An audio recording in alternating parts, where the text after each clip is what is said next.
חזרנו עוד רגע, אורי גלר, על סיפור הקמאות במונדיאל. אתם זוכרים את התמנון? אז עכשיו זה כבר הלך כמה צעדים הרבה יותר קדימה, אבל לפני כן הגיעו אלינו שניים שקצת איימו על השריאל, שנבהל כשהם נכנסו לאולפן, שני שחקני רוב, שני מקררים, זאת מחמאה אני מקווה.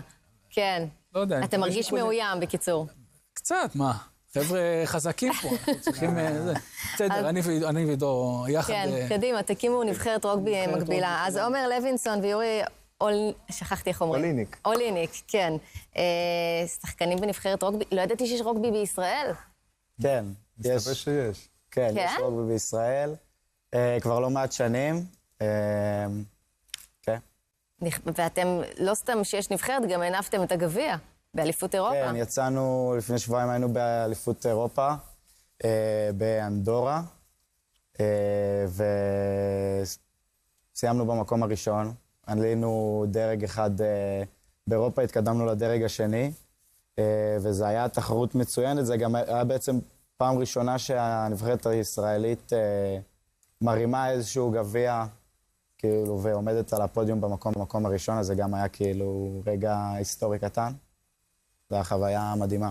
ספורט של אנשים חזקים. מאוד, זה ספורט קצת אלים, לא? הבסיס הוא אוסטרלי, לא יודע, ניו זילנדי, מה הבסיס? אז הבסיס הוא אנגלי, כן, משחקים את זה בעולם, גם בצרפת, ניו זילנד, דרום אפריקה. זה ספורט של ויקינגים, אתה לא סתם אומר. הם גם קצת נראים ויקינגים. לא, אני נזכרתי, אז הפרק בפרנדס, שחברים של אמילי משחקים רוגבי, והם קוראים את רוס. בדיוק. אתה רוס. אני רוס, אני אקח את המחמאה, וגם את הכסף שהוא קיבל ממיטב דש על הפרסומת, אני גם רוצה, תכניסו לי לחשבון בנק, ואני אלווה לכם את הזקן שלי קצת, רק תצבעו אותו בג'ינג'י, כי זה יראה יותר... לא, זה ספורט רק לג'ינג'ים. שריאל אין לך... אבל עידו אולי, עידו, אתה יכול לנסות. אני אחפש... אצלי זה הששבש, חברים. כן, בצד האיראני. רגע, איך אתם הגעתם לתחום הזה? כי זה באמת ספורט שישראלים כמעט ולא מכירים אותו. אז כן, זה ספורט די שולי בישראל. אני גדלתי במושב רמת צבי, במועצה אזורית גלבוע, ויש את קיבוץ ישראל, שזה מועדון די חזק באזור, וכולם מכירים את הספורט. ספורט של קיבוצניקים, בקיצור? ספורט של כל המגזרים, שזה בכל הארץ, גם במרכז יש מועדון גדול, מועדון דרוזי במרר ובית ג'אן. זה ממש ספורט שחוצה את כל המגזרים, גם נשים, גם גברים משחקים, אז לא חייבים להיות רק ג'ינג'ים. כן, למרות שזה, אתה יודע, זה הכרטיס כניסה הראשוני. לא, לא. הנה, יורי עלה מאוקראינה בכלל. כן, התחלתי לשחק שם. שם התחלת? כן, התחלתי לשחק שם, ואז כשעליתי אמרתי, יאללה, אני רוצה להמשיך.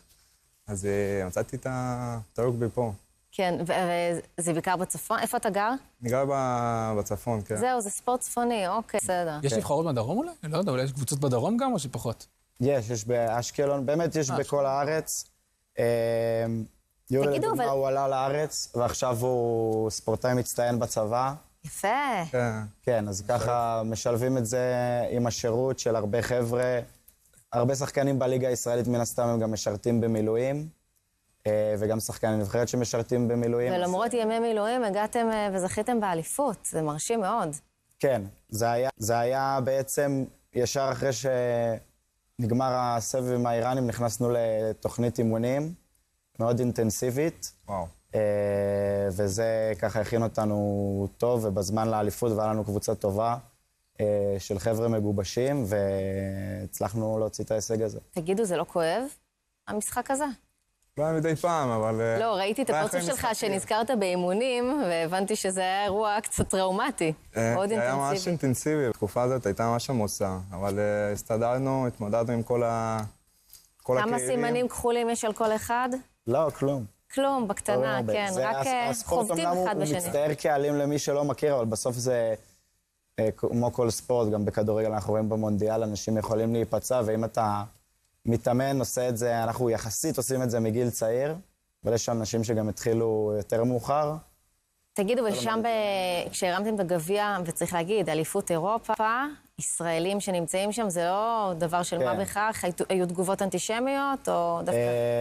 בטורניר הזה, אני חושב שכמעט ולא הרגשנו איזה משהו. אתה יודע שאנשים מסתכלים עליך, כאילו, ואומרים, טוב, זאת נבחרת ישראל, אז שנייה שמים עליך יותר את העין. היו לנו מקרים פעם, אבל אנחנו עוברים את זה. בסוף זה גם נותן לנו איזושהי מוטיבציה להוכיח להם. חיזוק. שאנחנו יכולים לשחק ולנצח, ושישראל מנצחת. תקבלו את אשריאל לנבחרת, או שאין סיכוי? רק אם אני יודע לעשות הקה, אתם יודעים, אתם עושים את זה, נכון? זה הניו זילנדים, אנחנו צריכים למצוא איזה ריקוד אחר. כן? תביא לנו ריקוד, נעשה משהו אחר. אתה צריך לצבוע את הטאלנט ג'ינג'י, ואז אתה בסדר. זה שרף לי כל הפרצוף. וגם לגדל כמה... שרירים. לא, זה... עצרתי את עצמי. אי אפשר יותר להעליב אותי, אני גם בקצה. לא, הוא לוחם דגול, שתדעו, זה לא... אני הייתי מצרפת אותו, לגמרי. יאללה, כולם... זה לאליפות העולם.